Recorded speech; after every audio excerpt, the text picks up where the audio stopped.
قد نرا تقلب وجهك فی السماء، ہم تیرا چہرہ بار بار پھرتا ہوا آسمان کی طرف دیکھتے ہیں۔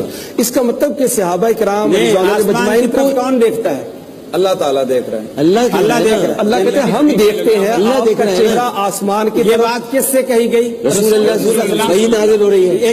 یہ بات ویسے بھی آپ کے عقیدے پر بھی زیادہ پڑ رہی ہے، جو آیت آپ پڑھ رہے ہو اس سے آپ کے عقیدے پر زیادہ اب آپ کی بات چونکہ وہ آپ کو قابو نہیں آ رہی تو آپ نے عقیدے پہ زد لگا دی۔ کیوں پڑھ رہی ہے مجھے سمجھائیں، میں یہ سب قابل ہے، میں جاہل ہوں، میں سمجھنا چاہتا ہوں۔ آپ جب یہ کہہ رہے ہیں کہ اللہ تعالیٰ کہہ رہا ہے ہم آپ کا چہرہ آسمانوں میں پلٹتا ہوا دیکھتے ہیں، تو پیار ہے، ایک منٹ، پیار میں مانتا ہوں، اس سے کیا ثابت ہوا اللہ رب العالمین کی ذات کس طرف ہے؟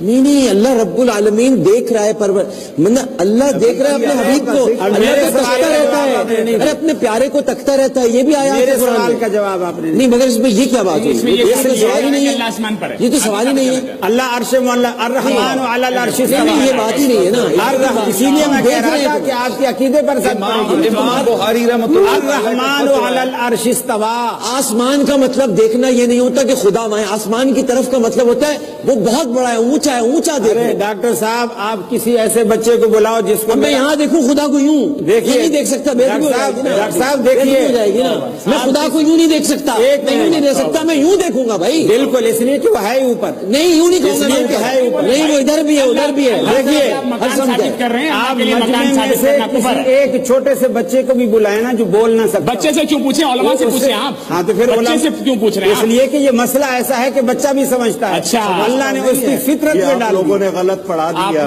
آپ ہمیشہ دعا مانگیں، یعنی عرفات کے موقع پہ رسول اللہ جب اس طرح ہاتھ اٹھا کے دعا کر رہے تھے، آپ کی بغلوں کی سفیدی ظاہر ہوئی تو آسمان بھی تھا اللہ، میں آسمان کی بات اللہ اکبر، اللہ اکبر، اللہ بڑا ہے تو بڑا آسمان اوپر دیکھتے ہیں، عرش پر ہے۔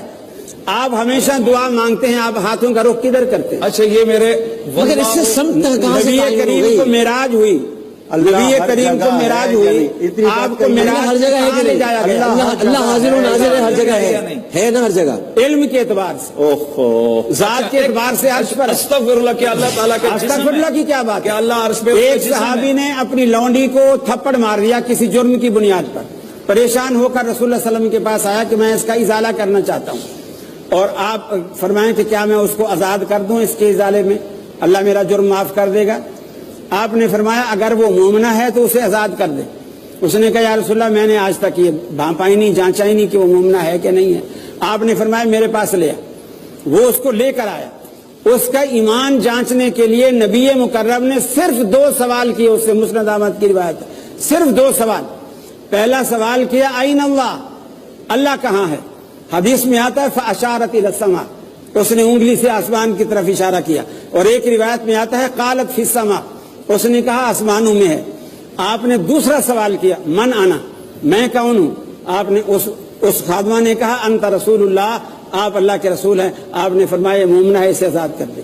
تو اس کا ایمان جانچنے کیا ثابت ہوا؟ وہ اپنا علم بتا رہی ہے، وہ اپنا علم بتا رہی ہے، وہ اپنے علم کے بارے میں بتا رہی ہے، اس کا مطلب وہ رسول کو سکھا رہی ہے کہ اللہ وہاں ہے۔ اچھا ڈاکٹر صاحب، آپ یہ وہ رسول کو سکھا تو نہیں رہے، وہ اپنا علم اللہ کے نبی کے سامنے جواب دے رہی ہے اور آپ غلط بات پر خاموش ہو گئے۔ نہیں بات غلط کا ہے ہی، اس میں وہ اپنا علم بتا رہی ہے۔ میں یہی تو کہہ رہا ہوں، بات غلط نہیں ہے۔ ہر بندہ، ہر عام انسان بھی اوپر کی طرف دیکھتا ہے کہ اللہ وہاں پر، اس کا یہ مطلب تو نہیں کہ اللہ کی سمجھے کوئی۔ میرا سوال ہے خلیل الرحمان صاحب سے، اگر اللہ تبارک و تعالیٰ جیسے آپ کہتے ہیں کہ وہ عرش کی طرف ہے تو آپ نماز عرش کی طرف نہیں، عرش پر، اچھا جی عرش پر ہے، چلیں بقول آپ کے وہ عرش پہ، تو آپ منہ قبلے کی طرف کیوں کر کے نماز پڑھتے ہیں پھر اوپر؟ اس لیے کہ عرش والے نے کہا ہے۔ اچھا جیسے عرش والے نے کہا ہے، جیسے قبلہ اللہ تبارک و تعالیٰ کی تجلیات کا مرکز ہے، اسی طرح عرش بھی اللہ کی تجلیات کا مرکز ہے۔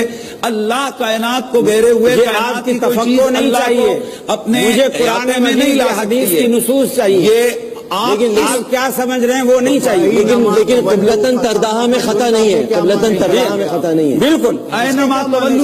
اللہ رب العالمین اپنی ذات کے اعتبار سے عرش پر ہے، اس کا علم، اس کی سماع،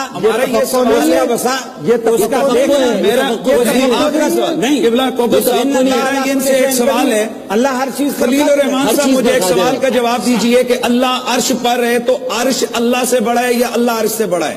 ذات کے اعتبار سے نہیں. اب بات آپ کو جواب دینا دیکھیے پڑے گا. امام میں یہ کہہ رہا ہوں کہ یہ ایک موبائل ہے, یہ ڈبے پر ہے, دو ہی صورتیں ہیں کہ اللہ یہ اس سے سے بڑی چھوٹا کوئی ہے یا چیز بڑا. نہیں ہے. اگر اللہ عرش پر ہے اور جب- عرش اگر سنیے میری, دیکھیں ہم نے آپ کی بات اب آپ نے سوال کیا تو میرا سوال تو کر لیا نا. میرا سوال پورا ہونے دیں.